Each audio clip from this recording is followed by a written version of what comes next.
नमस्कार, आप देख रहे हैं समाचार प्रसार। आपके साथ मैं हूं कृपानंद। आज चर्चा का विषय है खतियान एवं जमाबंदी। खतियान और जमाबंदी से संबंधित बहुत सारे सवाल दर्शकों के मन में रहता है। उन सारे सवालों का जवाब इस वीडियो में मिल जाएगा। कुछ सवाल मैंने सेलेक्ट किया है, जैसे कि खतियान क्या होता है, खतियान कब तैयार किया जाता है, जमाबंदी क्या है, खाता संख्या और जमाबंदी संख्या क्या है, खसरा एवं प्लॉट नंबर क्या होता है, फर्जी दस्तावेज के आधार पर किसी व्यक्ति ने ज़मीन का म्यूटेशन करा लिया है तो क्या उस व्यक्ति को उस ज़मीन का मालिकाना हक मिलेगा या नहीं। इन सारे सवालों के जवाब से खतियान और जमाबंदी के बारे में कंसेप्ट क्लियर हो जाएगा। आप YouTube पर या गूगल पर कहीं भी जाइएगा, खतियान एवं जमाबंदी से संबंधित आधा अधूरा ही जानकारी मिल पाएगा। इसलिए इस वीडियो को पूरा देखिए। स्किप करेंगे तो महत्वपूर्ण जानकारी मिस कर जाएंगे। खतियान एवं जमाबंदी पर कंसेप्ट क्लियर करना है तो इस वीडियो को देखना न भूलें। तो अब चर्चा की शुरुआत करते हैं। तो सबसे पहले ये जानने की कोशिश करते हैं कि सर्वे के वक्त खतियान के साथ नक्शा क्यों तैयार किया जाता है। तो सुनिए, सर्वे के दौरान तैयार किया गया नक्शा ज़मीन का मानचित्र होता है, जिसमें ज़मीन की सीमाएं, आकार और अन्य विवरण दर्ज होते हैं। इस नक्शे के मुख्य उद्देश्य होता है: पहला, ज़मीन की सीमाओं को दर्ज करना। दूसरा, ज़मीन के आकार और क्षेत्रफल को दर्ज करना। तीसरा, ज़मीन के मालिकाना हक को दर्ज करना। चौथा, ज़मीन के उपयोग जैसे कि कृषि, आवासीय, कमर्शियल आदि को दर्ज करना। पाँचवां, ज़मीन के आसपास के अन्य विवरण जैसे कि सड़क, नदी, नहर आदि को दर्ज करना। छठा, ज़मीन के विकास के लिए योजना बनाना। और सातवां, ज़मीन संबंधी विवादों का समाधान करना। नक्शे को तैयार करने के बाद इसे भूमि रिकॉर्ड विभाग में जमा किया जाता है और ज़मीन के रिकॉर्ड में दर्ज किया जाता है। खतियान क्या होता है, अब इसके बारे में जानते हैं। खतियान एक मूल दस्तावेज तो है ही, और यह एक महत्वपूर्ण दस्तावेज भी है जिसमें ज़मीन के मालिक की जानकारी और ज़मीन का विवरण दर्ज रहता है। खतियान को अधिकार अभिलेख या इंग्लिश में रिकॉर्ड ऑफ राइट ROR कहते हैं। खतियान को रजिस्टर 1 दस्तावेज के नाम से भी जाना जाता है, क्योंकि सर्वे के वक्त सबसे पहले खतियान ही तैयार किया जाता है। खतियान में ज़मीन मालिक या किसान का नाम, पिता का नाम, मौजा या गांव का नाम, जाति, थाना नंबर, अंचल का नाम, जिला का नाम, राज्य का नाम, खाता नंबर, खेसरा नंबर या प्लॉट नंबर, ज़मीन या खेत का चौहद्दी, ज़मीन का दखल और दखल का स्वरूप लिखा रहता है, उसे खतियान कहते हैं। खतियान में दर्ज किसान को खतियानी रैयत कहते हैं। खतियानी रैयत का खाता नंबर और जमाबंदी नंबर एक ही होता है। यदि कोई खतियानी रैयत कोई ज़मीन खरीदता है और उसका म्यूटेशन करा लेता है तो वह उस ज़मीन के लिए जमाबंदी रैयत बन जाता है। कहने का मतलब ये है कि इस स्थिति में एक किसान एक खतियानी रैयत के साथ साथ एक जमाबंदी रैयत भी बन जाता है। यहाँ एक बात अपने दर्शकों को बता दूं कि खतियानी रैयत केवल सर्वे के समय ही बना जा सकता है, जबकि जमाबंदी रैयत सर्वे के पश्चात ज़मीन को खरीदकर उसका म्यूटेशन करने के बाद ही बना जाता है। अर्थात जमाबंदी रैयत बनना एक सतत प्रक्रिया है। जब तक ज़मीन का खरीद बिक्री चलता रहेगा, जमाबंदी रैयत भी बनता रहेगा, और इस तरह जमाबंदी दस्तावेज अर्थात रजिस्टर 2 में एक पेज जुड़ता चला जाता है। इससे हमारे दर्शकों को यह जानकारी मिल गया होगा कि रजिस्टर 2 में एक पेज क्यों जुड़ जाता है। लेकिन खतियान एक ऐसा दस्तावेज है जिसमें कभी कोई परिवर्तन नहीं किया जाता है। यदि कोई रैयत है जिसका नाम शंकर है और वह 10 एकड़ का मालिक है, लेकिन सर्वे के वक्त खतियान में यह दर्ज हो जाता है तो शंकर सदैव 10 एकड़ का मालिक इस खतियान में बना रहेगा, चाहे शंकर ने अपना पूरा का पूरा ज़मीन अर्थात 10 एकड़ ज़मीन क्यों ना बेच दिया हो। लेकिन जब जब उसने ज़मीन बेचा है वह सारा रिकॉर्ड रजिस्टर 2 में दर्ज होते जाता है। यदि शंकर का माली हालत ठीक हो गया है और उसने 35 एकड़ ज़मीन खरीद लिया है तो यह भी रजिस्टर 2 में ही दर्ज होगा, ना कि खतियान में, क्योंकि सर्वे हो जाने के बाद शंकर ने ज़मीन खरीदा है। खतियान के अनुसार शंकर अभी भी 10 एकड़ ज़मीन का ही मालिक है, ना कि 35 एकड़ ज़मीन का मालिक। कहने का मतलब ये है कि जमाबंदी दस्तावेज या रजिस्टर 2 दस्तावेज किसी रैयत के पास वास्तव में कितना ज़मीन है उसकी सच्चाई बताता है। जब भी ज़मीन की खरीद बिक्री होती है तो उसका रजिस्टर 2 में ही उल्लेख किया जाता है, ना कि खतियान में। खतियान एक अपरिवर्तनीय दस्तावेज है, जबकि जमाबंदी दस्तावेज या रजिस्टर 2 परिवर्तनीय दस्तावेज है। खतियान पूर्वजों के नाम से होकर आता है जो प्रत्येक सर्वे के समय ही बदलता है। खतियान खुद से बनाया या बनवाया नहीं जा सकता है जब तक सर्वे नहीं होता है। इसके जगह पे आपसी बंटवारा करके शेड्यूल बनवाया जा सकता है। खतियान ज़मीन विवाद को सुलझाने में कैसे मदद करता है इसको भी एक उदाहरण से समझ लेते हैं। मान लीजिए कि विजय कुमार एक खतियानी रैयत है और वे अभी जिंदा नहीं है और ना ही उनकी पत्नी जिंदा है, लेकिन विजय कुमार के पोते रोहन, अर्जुन और करण के बीच किसी खास ज़मीन को लेकर विवाद है। सभी अपना अपना दावा करते हैं कि ज़मीन उनकी है। इस मामले में खतियान की जांच की जाती है। खतियान में विजय कुमार का नाम ज़मीन के मालिक के रूप में दर्ज है, लेकिन खतियान में यह नहीं दर्ज रहता है कि ज़मीन का विभाजन कैसे किया जाएगा। इसलिए पोतों को विजय कुमार के उत्तराधिकारियों की सूची बनानी होगी, जिसमें उनके पुत्र, पुत्री और अन्य उत्तराधिकारी शामिल होंगे। इसके बाद ज़मीन का बंटवारा विजय कुमार के उत्तराधिकारियों के बीच किया जाएगा। यहाँ ये मान लेते हैं कि विजय कुमार के 2 पुत्र हैं, राजेश और सुरेश, लेकिन दोनों पुत्र भी जिंदा नहीं रहे। राजेश और सुरेश की पत्नी भी जीवित नहीं है। राजेश अपने पीछे 2 पुत्र और सुरेश अपने पीछे 1 पुत्र छोड़ गए। राजेश के 2 पुत्र हैं, रोहन और अर्जुन। सुरेश का 1 पुत्र है, करण, जो कि विजय कुमार के पोते हैं। थोड़ी देर पहले मैंने आपको बताया भी था। जमीन का बंटवारा पहले विजय कुमार के पुत्रों के बीच किया जाएगा, यानी राजेश और सुरेश के बीच। इसके बाद राजेश का हिस्सा उसके पुत्रों रोहन और अर्जुन के बीच बटेगा और सुरेश का हिस्सा उसके पुत्र करण को मिलेगा। इस प्रकार खतियान की जांच और उत्तराधिकारियों की सूची के आधार पर जमीन का बंटवारा किया जाएगा और विवाद का समाधान हो जाएगा। यहाँ ये बताना जरूरी है कि उत्तराधिकारियों की सूची या वंशावली दोनों एक ही दस्तावेज होता है। खतियान में किसान के प्रत्येक प्लॉट का क्षेत्रफल एकड़, डेसिमल और हेक्टेयर में लिखा रहता है।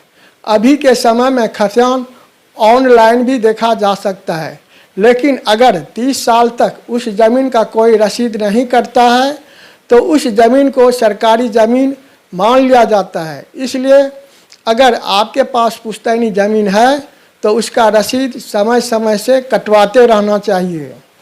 अब खतियान का क्या उद्देश्य है ये भी जान लेते हैं।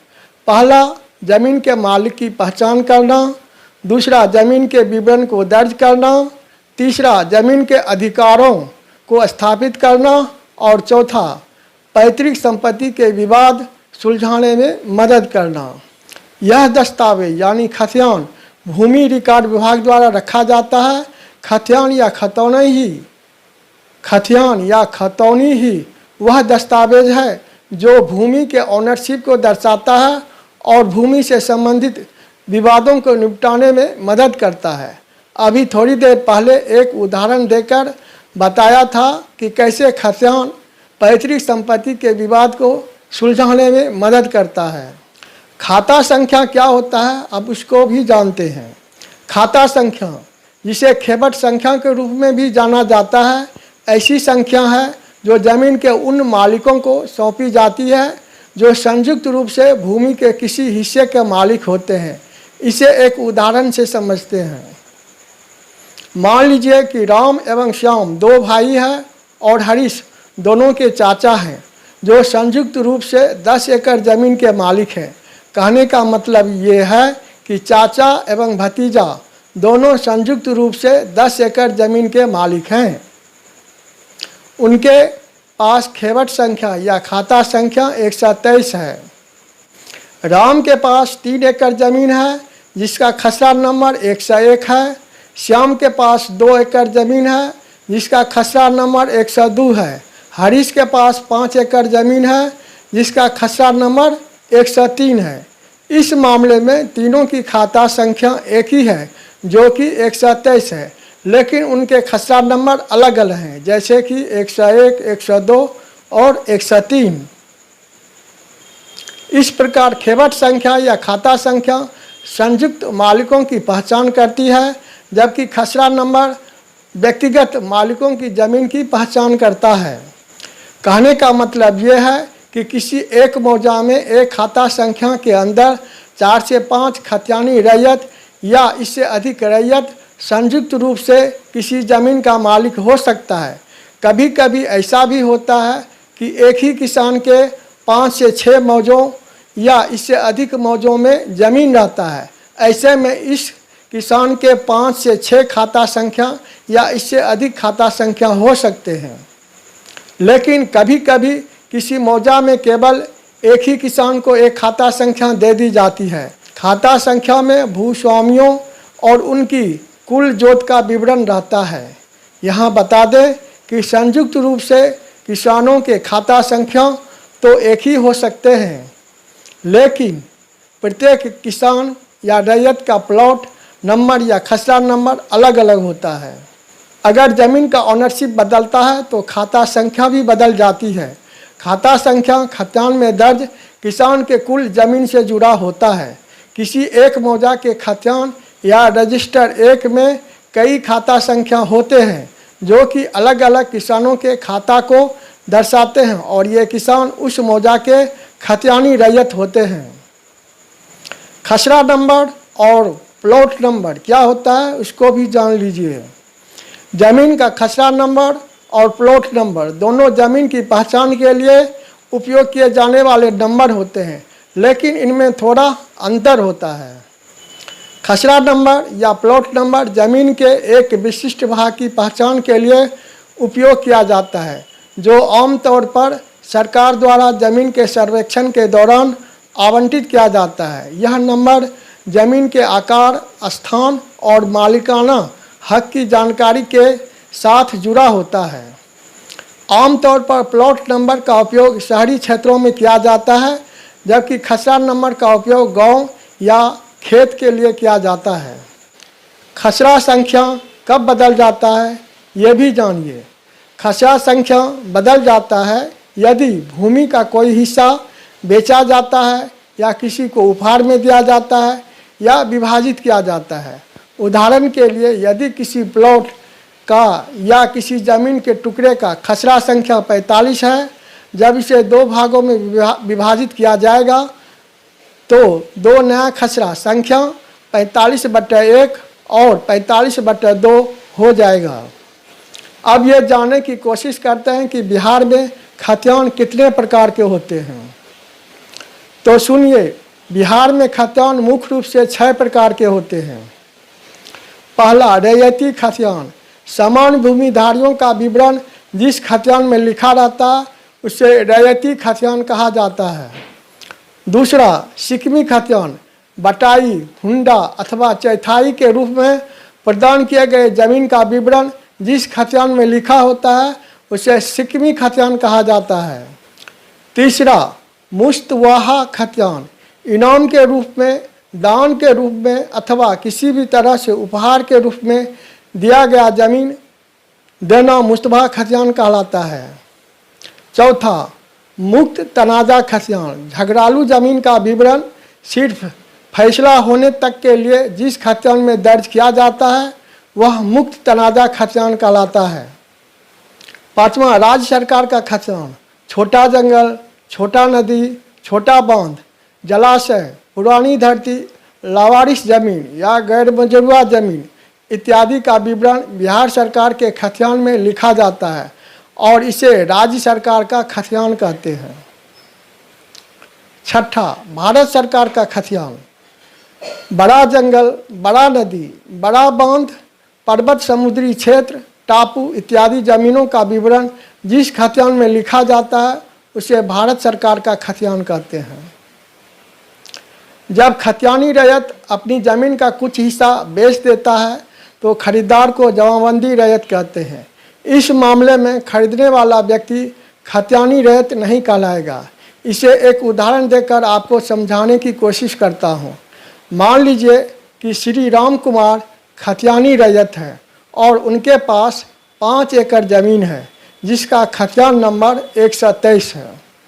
वह अपनी ज़मीन के 2 एकड़ को श्री श्याम कुमार को बेच देते हैं। अब श्याम कुमार 2 एकड़ ज़मीन का दाखिल खारिज अर्थात म्यूटेशन करा लेते हैं। दाखिल खारिज की प्रक्रिया में रजिस्टर 2 दस्तावेज में 2 एकड़ का ज़मीन श्याम कुमार के नाम चढ़ जाएगा और राम कुमार के रजिस्टर 2 दस्तावेज अर्थात जमाबंदी दस्तावेज में 5 एकड़ ज़मीन में से 2 एकड़ घटाकर मात्र 3 एकड़ ज़मीन लिख दिया जाएगा। अब राम 3 एकड़ के लिए सरकार को टैक्स देगा और श्याम 2 एकड़ के लिए सरकार को टैक्स देगा अर्थात लगान रसीद कटाएगा। इस मामले में श्री राम कुमार खतियानी रैयत हैं जिनके पास अब 3 एकड़ ज़मीन बचे हैं। कहने का मतलब ये है कि अब श्री राम कुमार केवल 3 एकड़ ज़मीन के मालिक हुए। अब श्री श्याम कुमार जमाबंदी रैयत हुए क्योंकि श्याम कुमार 2 एकड़ ज़मीन श्री राम कुमार से खरीदी है। श्री श्याम कुमार खतियानी रैयत नहीं है क्योंकि वह श्री राम कुमार से ज़मीन खरीदकर उसका म्यूटेशन कराया हुआ है। इसलिए यहाँ श्याम कुमार जमाबंदी रैयत बने हुए हैं। श्याम कुमार केवल 2 एकड़ ज़मीन के मालिक हैं जो कि उसने राम कुमार से खरीदी है। यहाँ जो भी खरीद बिक्री हुई है सर्वे के बाद हुई है, इसलिए रजिस्टर 2 में ही ज़मीन का सारे ब्यौरा लिखा जाएगा। म्यूटेशन या दाखिल खारिज क्या होता है, अब इसको भी जान लेते हैं। दाखिल खारिज एक प्रक्रिया है जिसमें भूमि के मालिकाना हक को एक व्यक्ति से दूसरे व्यक्ति के नाम पर बदला जाता है। यह प्रक्रिया आमतौर पर भूमि की खरीद बिक्री, विरासत, दान, वसीयत व अन्य कारणों से होती है। दाखिल खारिज के मुख्य उद्देश्य है: पहला, भूमि के मालिकाना हक को बदलना। दूसरा, नए मालिक का नाम भूमि के रिकॉर्ड अर्थात रजिस्टर 2 में दर्ज करना। तीसरा, पुराने मालिक का नाम भूमि के रिकॉर्ड अर्थात रजिस्टर 2 से हटाना। जमाबंदी क्या होता है, अब इसको भी समझने की कोशिश करते हैं।